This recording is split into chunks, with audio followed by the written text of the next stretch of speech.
네, 경기 군포울의 이하경입니다. 은성수 금융위원장에게 그 사모펀드에 대해서 몇 가지 질의드리겠습니다. 조국 장관 일거 사모펀드 투자에 대해서 확인되지 않은 의혹이 언론을 통해 제기되고 있습니다. 마치 큰 문제가 있는 것처럼 보도되고 있으니 자본시장법 등 금융법령상 문제가 있는 것인지 확인해 볼 필요가 있습니다. 먼저 알려진 사실을 종합해보면 조국 장관의 가족은 코링크피라는 투자운용사의 펀드, 일반적으로 블루펀드라고 부르는 펀드에 10억 원을 투자하였습니다. 이외에 조국 장관의 부인이 투자운용사의 실소유주라거나 투자운용에 간섭을 했다는 것은 의혹일 뿐 전혀 확인된 사실이 아닙니다. 그래서 국민들의 궁금증을 위해서 이 펀드에 관해서 몇 가지 확인을 해보고자 합니다. 정경심 씨 가족이 펀드 출자 당시에 70억 원을 약정했으나 10억 원만 출자했다고 해서 문제가 되고 있습니다. 문제가 있습니까?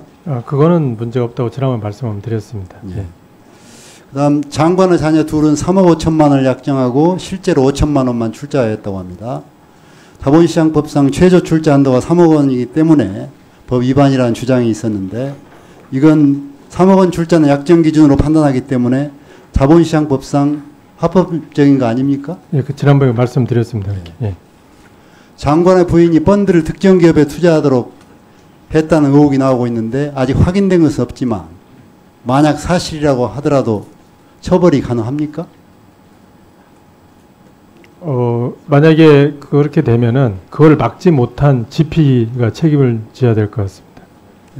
그러니까 투자자가 아니고 운용사가. 예, 예. 투자자까지 처벌을 할 수는 없는 거란 이야기죠. 예, 그렇습니다. 코링크피의 실소유자가 오촌 조카라는 의혹이 제기되고 있어요. 사실 여부는 확인할 수 없었지만 투자자와 운용사 실소유주가 친인척 관계인 것이 법적으로 문제가 됩니까? 어쨌든 먼저 사실관계를 모릅니다만은 만약에 하더라도 결국은 GP가 다시 LP가 되는 것 자체는 문제가 되는 건 없고요. 어떤 경우에는 그 PF를 만들 때 사람들한테 더 많은 확신을 주기 위해서 GP로 참여하는 경우도 있습니다. 예. 네. 장관의 부인이 거래했던 증권사의 직원이 금융투자 외에도 여러 면에서 고객을 도왔다고 하는데 알려지는데 이것이 자본시장법상 문제가 됩니까? 그것도 사실관계를 하겠습니다만 자본시장법에서 그거를 문제 삼지는 않습니다. 네.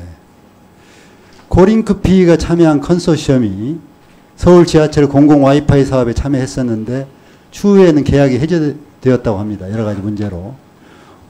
어떤 문제가 있는 것으로 나온 것도 아니지만 만약 코링크피에 문제가 있었다고 하더라도 펀드 투자자와는 별개로 봐야 된다고 보는데 이것으로 장관 부인을 처벌할 수 있을까요? 어쨌든 아까 또 똑같은 맥락에서 앞단은 제가 아는 바는 없고요. 예. 뒷부분에서 만약에 사실이라고 하면은 그걸로 처벌할 수 있는 건 아닙니다. 예. 그 블루펀드가 웰스 CNT에 투자한 것이 우회상장이라고 하는 주장이 나오고 있습니다. 이 우회상장을 하면 자본시장법상 불법으로 되는 건가요? 그렇지는 않습니다. 장관 일가가 투자한 펀드가 아닌 코링크피의 또 다른 펀드인 배터리 펀드가 투자한 WFM에 대해서 허위과장 공시 등 의혹이 제기되고 있습니다. 배터리 펀드에 문제가 있다고 하더라도 본인이 투자하지 않은 다른 펀드 문제로 처벌한다는 것이 가능합니까? 그건 그렇지 않다고 생각합니다. 이에도 조국 장관의 가족과 관련돼서 확인되지 않은 이 펀드와 관련된 의혹과 소문들이 굉장히 쏟아져 나오고 있습니다. 공직자가 주식을 처분하고 펀드에 투자했어요. 이거 자체가 문제가 되는 것으로 국민들은 지금 오인되고 있습니다. 아까 다른 의원님들도 이것이 미치는 저는 불리한 그 잘못된 영향이라고 보는데요. 이렇기 때문에 확인되지 않는 부분으로 넘쳐나는 이런 의혹에 대해서 금융위에서도 뭐 오늘처럼 어떠한 조건이면 그건 문제가 있다, 없다 이런 것들을 알려줄 필요가 있다고 봅니다. 어떻습니까?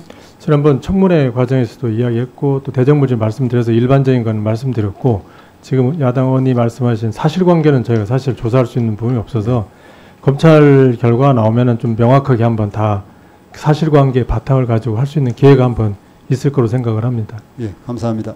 이상입니다.